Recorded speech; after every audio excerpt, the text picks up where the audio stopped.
తాకట్టులో ఉన్న మీ బంగారం ఈ రోజు ఎంత ధర చేస్తుందో కొమ్మూరి గోల్డ్ వాళ్ళకి కాల్ చేస్తే ఫ్రీ గోల్డ్ కాస్ట్ చెక్ చేసి చెప్తారు. నమస్కారం అండి, సుమన్ టీవీకి స్వాగతం. నేను గీతాంజలి.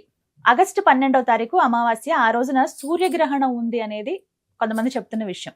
అయితే అసలు భారతదేశంలో కనిపించదు, నియమాలే వద్దండి అని కొంతమంది చెప్తున్నారు. అసలు వాస్తవం ఏంటి? భారతదేశానికి కనిపిస్తుందా?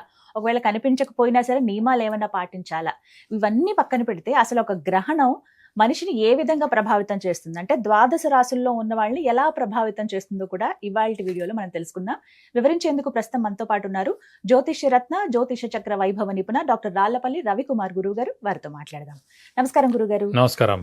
విన్నారు కదా, గ్రహణం అని వీడియోస్ అలా వస్తుంటే అంటే ఉందో లేదో తెలియని కన్ఫ్యూజన్ లో ఉండిపోతున్నారండి. కానీ అందరూ చెప్పిన మాట మనం ఒకసారి చూసుకుంటే కూడా అసలు ఎక్కడ కూడా ఇండియాలో కనిపించదని అంటున్నారు. ఇండియాలో లేదు, అసలు భారతదేశంలో ఏం కనిపించదు, భారతదేశానికి అసలు లేదు, పూర్తిగా లేదు. కొన్ని ప్రాంతాలు చెప్పారు గురువు గారు, గ్రీన్లాండ్, ఐస్లాండ్, రష్యాలో కూడా, స్పెయిన్ ఒకటి, రష్యాలో కూడా కొంత భాగానికి మాత్రమే కొన్ని చోట్లే ఉంది. మరి ఇలా లేనప్పుడు కూడా నియమాలు పాటించాలంటారా? అవసరం లేదు. మన ఇండియాకి అయితే 90% మనకేం కనిపించదు కాబట్టి, భారతదేశానికి ఏం కనిపించదు కాబట్టి మనం ఏ నియమం పాటించక్కలేదు. మా ఉందనుకోండి ఖచ్చితంగా పాటించాలి. సూర్యగ్రహణం అయినా పాటించాలి, చంద్రగ్రహణం అయినా పాటించాలి. ముందుగానే మనం చూసారు కదా, మనకి మెయిన్గా టెంపుల్స్ అన్ని క్లోజ్ చేసేస్తారు. తర్వాత గ్రహణం ఎంత అయిన తర్వాత సంప్రోక్షణ చేస్తారు. చేసిన తర్వాత మళ్ళీ మనం దానాలు ఇచ్చుకునే ఉంటాయి. సూర్యగ్రహణం అయితే ఈ దానం, చంద్రగ్రహణం అయితే ఈ దానం, ఏ నక్షత్రానికి పట్టింది, ఏ రాశికి పట్టింది. నక్షత్రం ఉందనుకోండి, ఏ నక్షత్రం అయితే ఉందో ఆ నక్షత్రం పక్క నక్షత్రం, ఆ పక్క నక్షత్రం చూసుకున్నా కూడా ఆ రాశి అంతా ఏదైతే కవర్ అయితే ఆ రాశి వాళ్ళందరూ కూడా కంపల్సరీ పాటించాలి. మెయిన్ నక్షత్రం ఏందో దాన్ని బట్టి ఖచ్చితంగా పాటించాలి. మెయిన్గా నేను చాలా చోట్ల చూశాను. ఉదాహరణకి నేను చెప్పేది అంటే, మాకు తెలిసిన వాళ్ళే ఉన్నారు. ఒక పిల్లాడు, ఇద్దరిదే చెప్తాను, ఎక్కువ ఏం చెప్పను, ఇంపాక్ట్ ఎంత ఉంటుందని. 20 ఏళ్ల కుర్రాడు ఉన్నాడు. అతని నక్షత్రం మీద ఈ రోజు గ్రహణం వచ్చింది. అనుకోకుండా ఈ రోజు కాలేజీకి వెళ్ళాడు. సో అంటే ఇది తెలిసి చేస్తున్నారా తెలియక చేస్తున్నారా అని కాదు, గ్రహణ ఎఫెక్ట్ ఉంటుందా లేదు. ఎందుకంటే గ్రహణం ఎందుకు ఆ రోజు ఎఫెక్ట్ ఉంటుందంటే, పంచభూతాలు ఏవి కూడా ఇంకా మనకి ఇదిలోకి రావన్నమాట. అవి మన ఇదిలో ఉండవు ఆ రోజు. అంటే మీరు చూసుకోవడానికి వాటర్ కానివ్వండి, మనకి నిప్పు కానివ్వండి, ఏదైనా తీసుకోండి, భూకంపం కానీ ఏదైనా సరే, పంచభూతాలు ఇంకా మన చేతిలో ఉండనమాట. సో ఒక అబ్బాయి ఆ రోజు కాలేజీకి వెళ్తున్నాడు. ఆ రోజు గ్రహణం ఆ నక్షత్రం మీద అతని మీద ఉందన్నమాట. తను జస్ట్ స్లిప్ అయి బస్సు ఎక్కబోయి స్లిప్ అయి పడ్డాడు. ఎన్నో రోజులు కోమాలో ఉన్నాడు. ఈ రోజు కూడా ఇంకా సెట్ కాలేదు. 15 ఏళ్ళు అయిందండి. ఇంకో అతను ఉన్నాడు, జస్ట్ అనుకోకుండా, ఇప్పుడు చూడండి చెరువుల్లోకి వెళ్తూ ఉంటారు, అదేదో సముద్రంలోకి వెళ్తూ ఉంటారు, ఇలా అంటారు చూడండి. మత్స్యకారులు కూడా వాళ్ళకి హెచ్చరిక ఇస్తారు. మొదటి ప్రమాద హెచ్చరిక అని, రెండో హెచ్చరిక అని, మూడో హెచ్చరిక అని. ఈ గ్రహణం వస్తున్నప్పుడే ఇవన్నీ కూడా విపరీతంగా, ఎందుకంటే గ్రహణం మెయిన్ ఏంటంటే 2 సార్లే వస్తుంది. ఒకటి అమావాస్య రోజు వస్తుంది, లేదంటే పౌర్ణమి రోజు వస్తుంది. మెయిన్గా ఏంటంటే అది ఫిక్స్డ్, రూల్డ్ అవుట్. అలాగే ఈ పౌర్ణమి కానీ అమావాస్య కానీ వచ్చినప్పుడే విపరీతంగా సముద్రంలో అలలు రావడం, సముద్రంలో ఆటుపోట్లు రావడం అన్నీ జరుగుతాయి. అలాగే భూకంపానికి కూడా అది మనకి ఈజీగా తెలుస్తుంది. కాబట్టి ఏంటి, ఆ టైంలో మనం అసలు వెళ్ళకూడదు. మన నక్షత్రం మీద ఉన్నా, మన రాశి మీద ఉన్నా అసలు మనం బయటకు వెళ్ళకూడదండి. ఏదో ఒక విధంగా మనల్ని ఏదో ఒక ప్రాబ్లం క్రియేట్ చేస్తుంది. అపనింద పడవచ్చు, యాక్సిడెంట్ జరగచ్చు, లేకపోతే మనిషి ప్రాణమే పోవచ్చు, లేకపోతే సడన్ గా జారి పడవచ్చు, ఏదైనా జరగచ్చు అన్నమాట. సో నేను చూసే ఆ అబ్బాయి బస్సు ఇంకా ఎక్కకుండా కింద పడ్డాడు. ఈ రోజు వరకు మన ఇదిలో లేడు. సో అంత.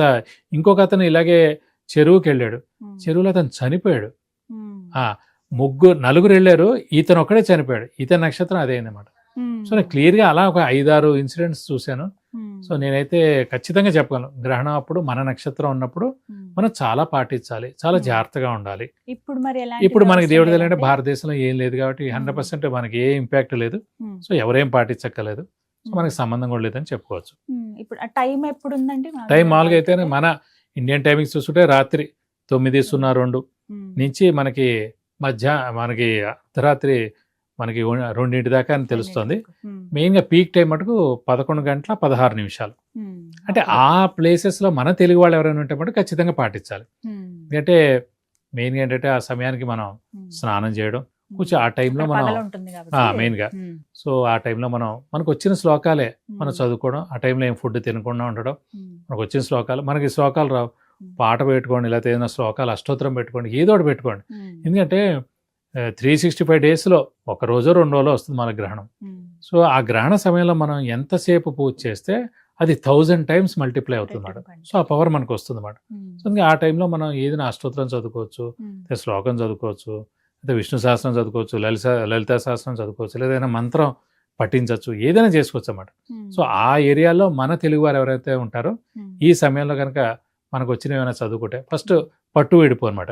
సో 9:02 అనుకున్నాం. సో 9:01కి స్నానం చేయడం, తల స్నానం. మళ్ళీ అయిపోయిన తర్వాత 2ంటికి అర్ధరాత్రి అక్కడ టైమింగ్స్ పిచ్చిగా మనకి అంత క్లియర్గా చెప్పలేకపోతున్నాం కాబట్టి ఆ మొత్తం వీడిపో అయిపోయిన తర్వాత ఆ టైంకి మళ్ళీ తలస్నానం చేయడం. ఆ ముందు ఏం తినకుండా తర్వాత కూడా తినకుండా ఉండి నెక్స్ట్ రోజు మనం మళ్ళీ తలస్నానం చేసేసి ఒక పూజ చిన్నది చేసుకుని మళ్ళీ మన నిత్య కృత్యంగా మనం జాబ్కి వెళ్ళిపోవడం అన్ని చేసుకోవచ్చు. అవకాశం ఉంటే అక్కడ దానమైనా ఇచ్చుకోవచ్చు అన్నమాట. సో అందుకు ఏంటంటే ఖచ్చితంగా మన ఇండియాకి అయితే ఏం లేదండి. సో ఫారెన్లో ఆ ప్లేసెస్లో ఆ 3-4 ప్లేసెస్లోనే ఉన్నాయి.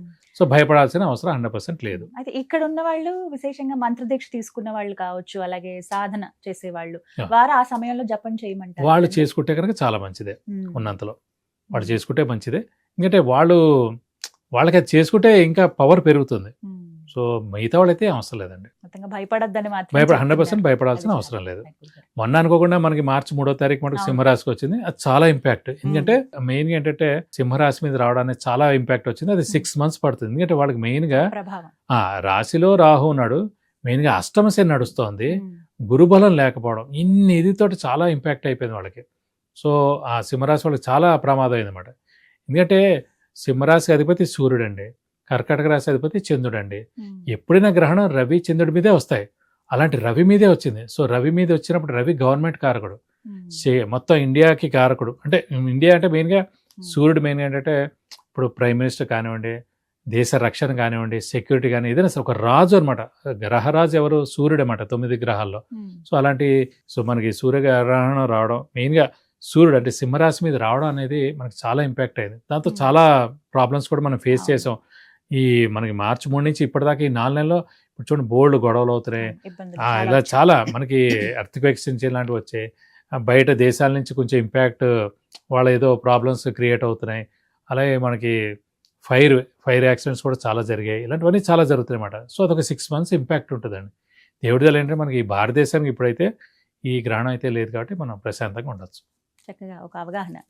ధన్యవాదాలండి. నమస్కారం.